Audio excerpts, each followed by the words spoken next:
Hello दोस्तों, तो आज हम रिव्यू करने वाले हैं ऑल न्यू होंडा एलिवेट का। इसको आए हुए ऑलमोस्ट मार्केट में 2 साल हो चुके हैं। ये गाड़ी लॉन्च हुई थी 2023 में। अभी देखते हैं 2025 में ये गाड़ी की क्या फीचर्स है, कैसा रिव्यू है एंड इसके अंदर के जो प्रैक्टिकल फीचर्स जो कंपनी ने दिए गए हैं वो प्राइस पे अगर आप कोई ये कार लेनी है तो ये वर्थ इट है या नहीं।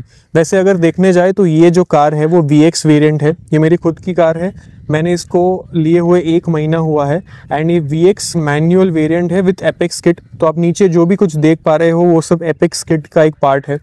तो चलिए स्टार्ट करते हैं गाइस डायरेक्टली की तरफ। तो ऐसी कुछ हमें की देखने को मिलती है होंडा एलिवेट की।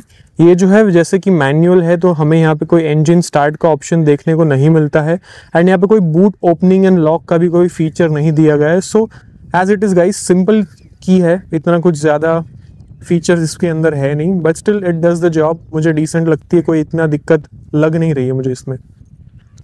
बात करते हैं गाइज कार के फ्रंट लुक के बारे में। तो आप जैसे कि यहाँ पे देख पा रहे हैं, यहाँ पे बहुत ही एक अच्छी क्रोम गार्निश हमें यहाँ पे मिलती है। ये जो आगे फ्रंट लुक है वो काफ़ी ज़्यादा एकदम बोल्ड स्टैंस देता है कार को। अगर लाइट्स के बारे में बात करें तो हमें यहाँ पे 2 LED प्रोजेक्टर सेटअप देखने को मिलता है। DRLs की बात करें तो हमें यहाँ पे DRLs के अंदर ही हमें साइड टर्न इंडिकेटर देखने को मिलता है। फॉग लैंप्स की यहाँ पे बात करें तो फॉग लैंप्स भी हमें LED सेटअप के साथ ही मिलता है। बाकी यहाँ पे फ्रंट लुक के बारे में ज़रा बात करें तो आप देख पा रहे होंगे this skid plate is new, जो एक एपेक्स किट का पार्ट है एंड आई गेस उससे कार का स्टैंस बहुत ही अच्छा देखने को हमें यहाँ पे मिलता है। चलिए गाइस बात करते हैं इंजन के बारे में। इसका इंजन हुड मैंने ओपन कर दिया है। इसका engine hood is quite heavy. Build quality Honda की बताना पड़ेगा गाइस, बहुत ही ज़्यादा एक्सट्रीमली ड्यूरेबल है। आई गेस मैं बताऊंगा कि शायद टोयोटा के बाद किसी को मैं प्रेफर करूंगा तो that is Honda. I guess even a best company from Japan.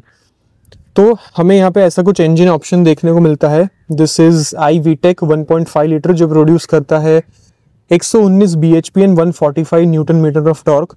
हमें यहाँ पे कोई भी इलेक्ट्रिक या हाइब्रिड ऑप्शन देखने को नहीं मिलता है, यहाँ ना कि हमें यहाँ पे डीजल ऑप्शन मिलता है। iDTEC होंडा ने आई गेस काफ़ी टाइम पहले बंद कर दिया था। तो ऐसा कुछ इंजन बे है, स्लीक सिंपल।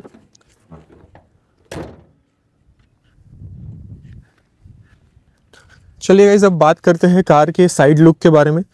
तो ऐसा कुछ है कार का साइड प्रोफाइल। जैसे कि आप देख सकते हो सब 4 मीटर से ज़्यादा लंबी है कार। इसकी वजह से काफ़ी अच्छा स्टैंड्स भी देती है एंड इससे ओवरऑल पूरा लुक भी काफ़ी सही हमें देखने को मिलता है।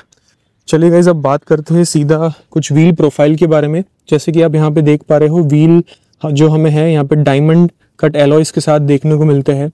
यहाँ पे अगर व्हील साइज़ की अगर मैं बात करूँ तो हमें यहाँ पे 215/55 R17 के टायर्स देखने को मिलते हैं। यहाँ पे सस्पेंशन हमें काफ़ी सही देखने को मिल रहे हैं। यहाँ पे व्हील ट्रैवल भी काफ़ी सही है।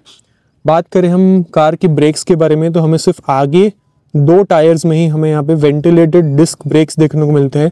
पीछे हमें कोई भी डिस्क ब्रेक नहीं मिलते हैं। This is just drum brake. In fact ZX variant में भी यहाँ पे हमें पीछे डिस्क ब्रेक देखने को नहीं मिलेगी। यहाँ पे जैसे कि आप देख सकते हो अपर फेंडर में ये जो बैजिंग है वो एक एपेक्स किट की बैजिंग है। ये भी हमें सिर्फ और सिर्फ एपेक्स वेरिएंट में ही देखने को मिलता है। ORVM की बात करें तो हमें यहाँ पे साइड टर्न इंडिकेटर्स के साथ मिलता है। ये ऑटो फोल्ड होते हैं एंड इलेक्ट्रिकली एडजस्टेबल भी है।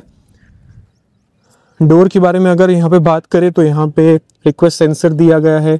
यहाँ पे की आप एंटर करके भी दरवाज़ा खोल सकते हैं, बट इसमें ये दिक्कत ये है कि थोड़ा सा ना ये आउटडेटेड सा लगता है। इसको ही अगर आप डोर पैनल में ही देते तो थोड़ा ज़्यादा बेटर लगता है ये चीज़। चलते हैं कार के पीछे की तरफ, एक बार हम देखते हैं रियर लुक कैसा आ रहा है कार में। सो ये है कुछ रियर लुक कार का। जैसे कि आप यहाँ पे देख पा रहे हो, इसमें जो पीछे लाइट्स दी गई है ये आपको LED देखने को मिलती है। ये आपको यहाँ पे दिख रहा है ये कनेक्टेड है, but this is not connected light. सिर्फ यहाँ तक ही हमें मिलता है दोनों साइड पे। होंडा का अच्छा सा बैजिंग यहाँ पे दिया गया है। iVTEC का लोगो है यहाँ पे। एपेक्स किट का अगेन यहाँ पे बैजिंग है जैसे कि आप यहाँ पे देख पा रहे हो।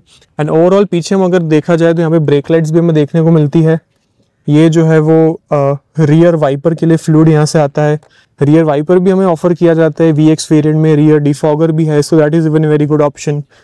अगर हम पीछे से अगर लुक्स के बारे में बात करें तो हमें यहाँ पे फेक एग्जॉस्ट के साथ एक रियर स्किड प्लेट भी देखने को मिलती है, जो अगेन एक एक्सटीरियर एपेक्स एडिशन का पार्ट है। चलिए गाइस देखते हैं इसकी बूट स्पेस कैसी है एक बार। तो ऐसा कुछ है गाइस यहाँ पे बूट, जैसे कि आप यहाँ पे देख पा रहे हो, काफ़ी ज़्यादा बड़ा बूट स्पेस है। ऑलमोस्ट 458 लीटर्स का बूट स्पेस हमें यहाँ पे देखने को मिलता है। अगेन ये सेगमेंट में सबसे बड़ा बूट स्पेस है। सीट्स के बारे में यहाँ पे बात करें तो दिस इज़ नाइस, हमें यहाँ पे 60-40 का स्प्लिट देखने को मिलता है। इससे आप कभी भी सीट को फोल्ड करके एक्सटर्नल ज़्यादा स्पेस बढ़ा सकते हो। ऐसा कुछ है यहाँ पे स्पेयर व्हील, जैसे कि आप देख पा रहे हो ये 16 इंचेस का स्पेयर व्हील है and this is not an alloy, ये आपको नॉर्मल स्टील रिम देखने को मिलता है। पार्सल ट्रे भी यहाँ पे दी गई है which is again of a great quality.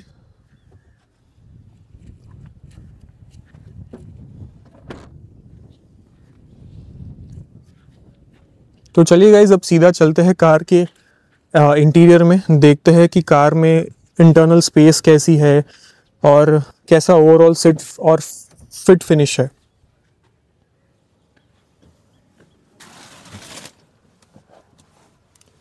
तो ये है गाइस कुछ होंडा एलिवेट का इंटीरियर, जैसे कि आप देख पा रहे हो काफ़ी प्रीमियम फीलिंग है और काफ़ी सही इंटीरियर हमें यहाँ पे देखने को मिल रहा है। पूरा का पूरा ice grey and piano black finish में। बट ये जो डिफरेंस है वो VX एपेक्स किट में है। अगर आप नॉर्मल VX लोगे तो आपको फैब्रिक सीट्स मिलेगी, पूरी की पूरी सीट्स हमें यहाँ पे लेदर की देखने को मिल रही है which is very great. Third passenger के लिए भी हमें यहाँ पे हेडरेस्ट देखने को मिलता है, बट हमें यहाँ पे कोई भी कप होल्डर या फिर आर्मरेस्ट देखने को नहीं मिलता है यहाँ पे। ये जो पिलोज जो आप देख पा रहे हो, ये पिलोज भी एपेक्स किट का एक ऑप्शन है, जैसे कि अगेन यहाँ पे आप देख पा रहे हो एपेक्स का बैजिंग है। ये अगेन कुछ एसेसरीज के पार्ट है जो लैंडमार्क से हमें आए हैं। बात करें कार के स्पेस के बारे में गाइज, तो काफ़ी सही स्पेस है। मैं 6 फीट टॉल हूँ एंड आगे की सीट भी मेरे हाइट के हिसाब से एडजस्ट की गई है, तो I guess space and all thing is very good. आप यहाँ पे ये सब देख पा रहे हो, ये सब matting is all aftermarket. यहाँ पे 2 AC के वेंट्स हमें मिलते हैं। यहाँ पे नीचे जैसे कि आप देख पा रहे हो ये 12 वोल्ट का चार्जिंग सॉकेट दिया गया है, बट यहाँ पे कोई भी टाइप C ऑफर नहीं किया जाता हमें। यहाँ पे काफ़ी एक अच्छा पॉकेट भी दिया गया है सीट में, so that is even very good option. अगर हम इसकी बात करें कि कितना हाइट ऑफर करती है कार, तो मेरी हाइट अगेन 6 फीट है, तो काफ़ी सही हेडरूम भी हमें यहाँ पे देखने को मिलता है। बाकी position wise car is very comfortable, sofa जैसी फीलिंग आती है, 5 लोग आप आराम से बैठ पाओगे, सो उसमें भी कोई दिक्कत नहीं है। बात करें डोर पॉकेट्स के बारे में, तो हमें यहाँ पे सही डोर पॉकेट्स मिलते हैं। आप यहाँ पे आराम से अपनी बॉटल बड़ी वाली फिट कर सकते हो। यहाँ पे अगर हम डोर हैंडल के बारे में बात करें तो यहाँ पे सॉफ्ट टच दिया गया है। अगेन ये एपेक्स किट का पार्ट है, मे भी आपको नॉर्मल VX में देखने को नहीं मिलेगा। काफ़ी सही है। यहाँ पे एम्बियंट लाइट भी फिट है, मैं आपको अंदर जाके वो ऑन करके ज़रूर दिखाऊंगा। इसमें कोई भी आप ऊपर नीचे नहीं कर पाओगे सीट बेल्ट का जो ऑप्शन है, so there is no option in that. बाकी चलिए चलते हैं अब आगे की तरफ डिस्कस करते हैं कि और कार्स में क्या फीचर है और क्या नहीं। उसके साथ हम आगे जाए उससे पहले मैं आपको एक क्लास चीज़ दिखाना चाहूँगा। कार में जो सनरूफ है वो हमें यहाँ पे पैनोरामिक देखने को नहीं मिलता है। ये एक सिर्फ स्मॉल सनरूफ है जो आप इलेक्ट्रिकली ओपन कर सकते हो और ऐसे मैनुअल आप ओपन करके सनरूफ को यूज़ कर सकते हो। आई गेस इतना सनरूफ का साइज एडिक्वेट है इंडिया के लिए, तो ज़्यादा बड़े सनरूफ की ज़रूरत है नहीं and this is decent, no issues in this. चलिए गाइस अब सीधा चलते हैं फ्रंट रो की तरफ, देखते हैं कि फ्रंट रो में क्या फीचर्स एंड क्या क्या और चीज़ें हमें ऑफर की जाती है। स्पीकर्स यहाँ पे प्रोवाइड किए गए हैं, यहाँ पे ट्विटर्स भी है, यहाँ से मिरर के कंट्रोल्स, ऑटो सिर्फ ड्राइवर के साइड पे दिया गया है, यहाँ से तुम लॉक अनलॉक कर सकते हो ग्लासेस एंड ऑल, यहाँ से कार अनलॉक अनलॉक होती है। This is for folding the mirrors. Overall fit and finish is very nice. चलते अंदर की तरफ, तो ऐसा कुछ हमें गाइज यहाँ पे देखने को मिलता है कार का ओवरऑल इंटीरियर। तो जैसे आप देखोगे यहाँ पे बहुत एक अच्छा वेलकम हमें यहाँ पे मिलता है। अगर मैं इंजन स्टार्ट करूँ तो ये बहुत ही सही यहाँ पे वेलकम फीचर, होंडा का एक और वेलकम फीचर जैसे कि आप यहाँ पे देख पा रहे हो, पूरी एलिवेट की डिज़ाइन एंड उसके साथ साथ होंडा एलिवेट का वेलकम भी हमें यहाँ पे देखने को मिलता है, which is even very great. ये बहुत प्रीमियम फील देता है। इस बात करते हैं ओवरऑल बाकी कार के लुक के बारे में। जैसे कि आप यहाँ पे देख पा रहे हो, हमें सेमी डिजिटल क्लस्टर देखने को मिलता है। ये जो पार्ट है वो डिजिटल है and this is analogue.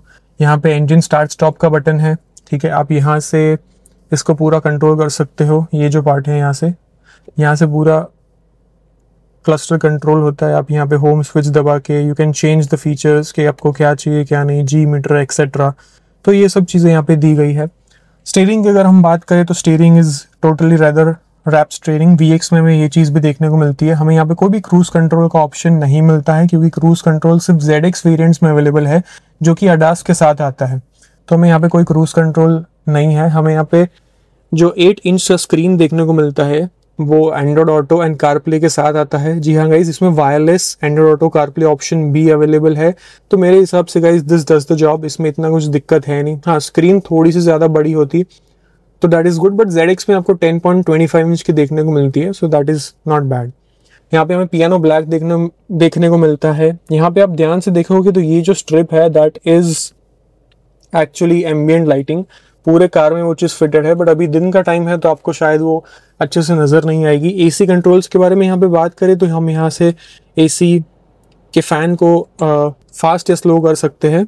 Temperature can be controlled from here. यहाँ पे एक मैक्स कूल का फीचर दिया गया है, जिसको आप 1 टैप पे आपको बहुत सही यहाँ पे कूलिंग देखने को मिलती है। And guys, cooling is literally very mind blowing. बहुत ही अच्छी कूलिंग हमें यहाँ पे देखने को मिलती है ये कार के साथ। बाकी ओवरऑल फीचर्स के बारे में बात करें गाइस तो हमें यहाँ पे कोई 360 डिग्री कैमरा देखने को नहीं मिलता है। सिर्फ एक यहाँ पे एडिशनल बटन दिया गया है, जिसको आप प्रेस करेंगे तो यहाँ पे आपको लेफ्ट साइड का व्यू दिखेगा। एंड अगर आप लेफ्ट टर्न इंडिकेटर ऑन करोगे तो भी ये व्यू ऑटोमेटिकली ऑन हो जाएगा। So that is it. यहाँ पे रियर वाइपर के कंट्रोल्स है। यहाँ से आप स्क्रीन जो है उसकी ब्राइटनेस कम या ज़्यादा कर सकते हैं। ये जो रियर व्यू मिरर है दिस इज़ ऑल्सो मैनुअल। आप इसके अलावा कुछ और कंट्रोल नहीं कर पाओगे। ये है कुछ सनरूफ के कंट्रोल, जैसे कि मैंने आपको दिखाया।